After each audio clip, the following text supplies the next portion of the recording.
صلی علی رسولہ الکریم اما بعد فاعوذ باللہ من الشیطان الرجیم بسم اللہ الرحمن الرحیم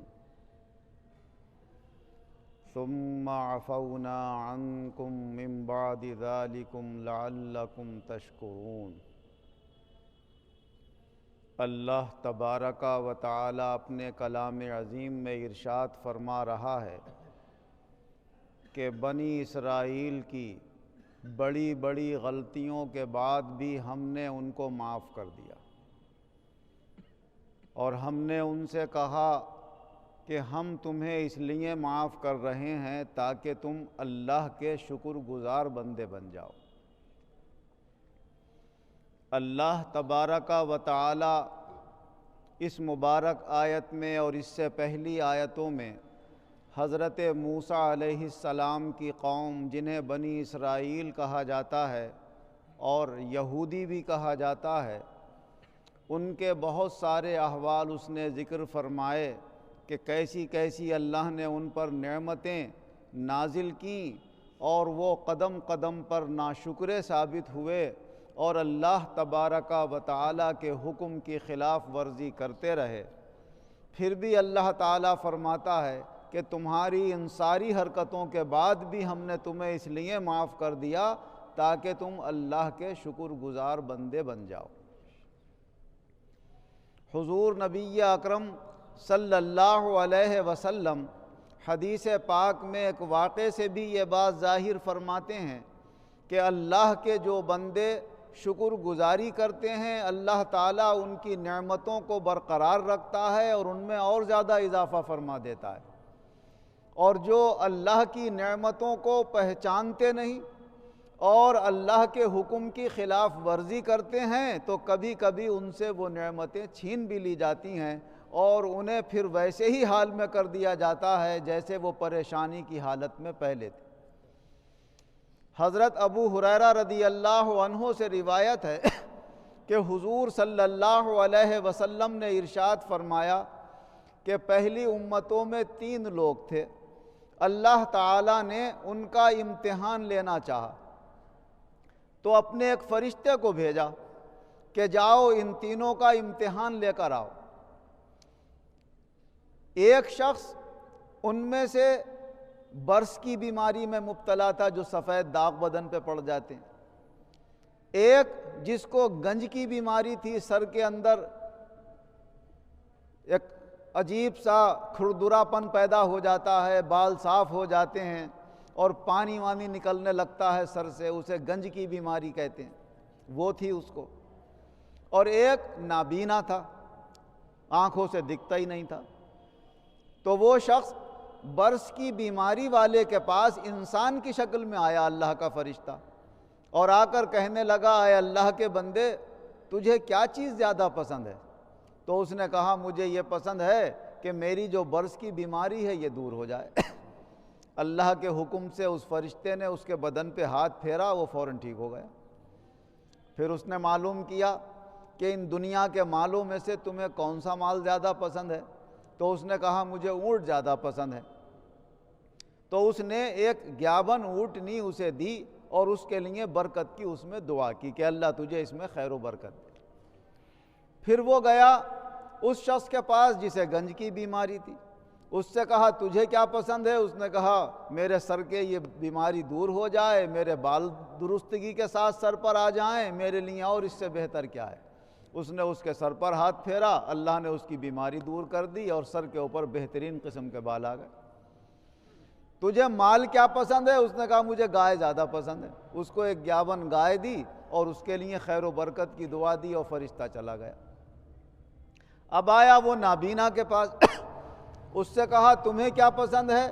کہا، مجھے آنکھیں زیادہ پسند ہیں، اللہ تعالیٰ آنکھیں عطا فرما دے تو میں اللہ کی دنیا کی اس کائنات کو دیکھ سکوں اور اس سے محظوظ ہو سکوں۔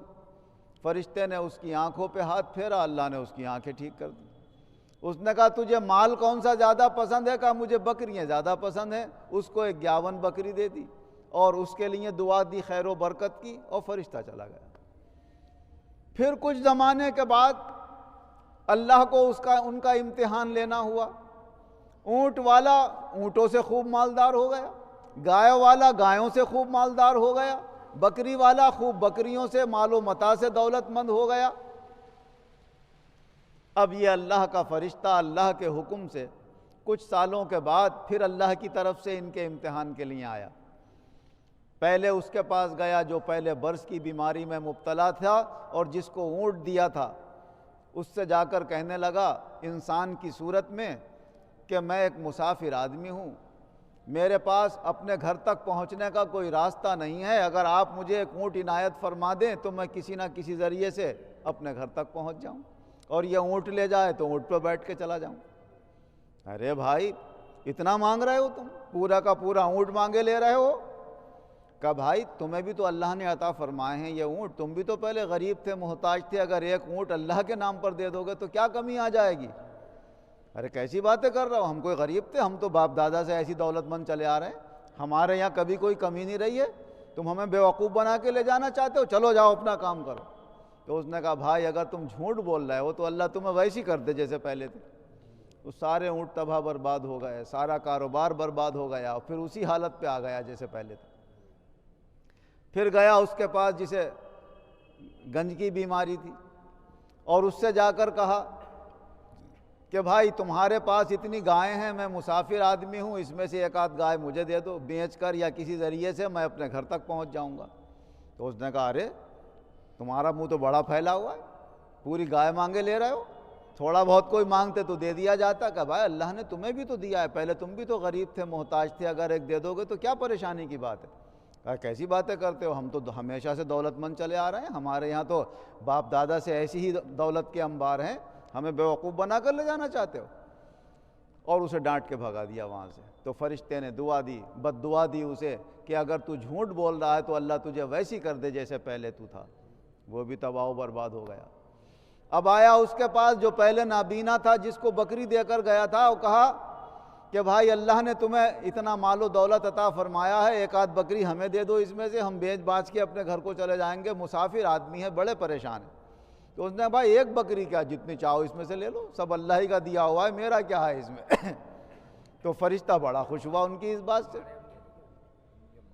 تو کہنے لگا فرشتہ خوش ہو کر کہ بھائی نہ ہمیں بکریاں چاہیے، نہ دولت چاہیے، نہ پیسے چاہیے، اللہ نے 3 لوگوں کے امتحان کے لیے ہمیں بھیجا تھا، 2 تو امتحان میں ناکام ہو گئے، تمہیں اللہ نے کامیاب کر دیا، اللہ تعالیٰ تمہارے مال میں خیر و برکت پیدا کرے۔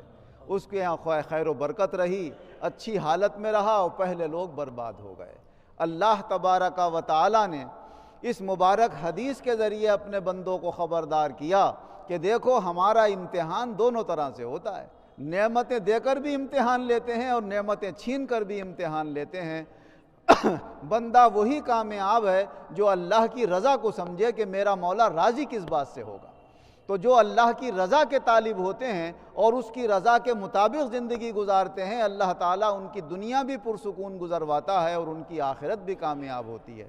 اللہ جل شانہ وعم نوالہ ہمیں اور آپ کو سب کو قرآن و حدیث کی روشنی میں یہ اسباق سیکھ کر ان کے مطابق اللہ زندگی گزارنے کی توفیق عطا فرمائے، اور ہم وہ باتیں اختیار کریں اور اپنے عمل میں لائیں جو اللہ کو پسند ہوں اور اللہ کے رسول کو پسند ہوں۔ آمین وآخر دعوانا ان الحمد للہ رب العالمین والعاقبۃ للمتقین والصلاة والسلام علی خیر خلقہ محمد وآلہ واصحابہ اجمعین۔ اے اللہ اپنے محبوب بندوں کے صدقے میں ہمارے ہر چھوٹے بڑے گناہ کو معاف فرما، آئندہ گناہوں سے بچنے کی توفیق عطا فرما، جو تجھے پسند ہو، تیرے رسول پاک صلی اللہ علیہ وسلم کو پسند ہو، وہی ہماری پسند بنا اور اسے بآسانی اختیار کرنے کی توفیق عطا فرما۔ اے اللہ جو تجھے ناپسند ہو، تیرے رسول صلی اللہ علیہ وسلم کو ناپسند ہو، وہی ہمارے لیے ناپسند بنا اور اس سے بآسانی ہمیں بچنے کی توفیق عطا فرما۔ اے اللہ جو پریشان حال ہیں ان کی پریشانیاں دور فرما، جو قرض دار ہیں انہیں قرضوں سے نجات عطا فرما، جو بے روزگار ہیں انہیں اچھے روزگار عطا فرما، جو برسر روزگار ہیں ان کے روزگاروں میں خیر و برکت اور ترقیاں عطا فرما، جو بے اولاد ہیں انہیں صاحب اولاد بنا۔ مولا جس کی جو جائز حاجت مراد ہے، مولا ہم سب حاضرین میں سے سب کی حاجتیں مرادیں پوری فرما۔ دنیا اور آخرت دونوں جہان میں ہم سب مسلمانوں کو ایمان و عزت کے ساتھ شاندار کامیابی عطا فرما، اپنی سب مخلوق پر رحم و کرم فرما، آمین۔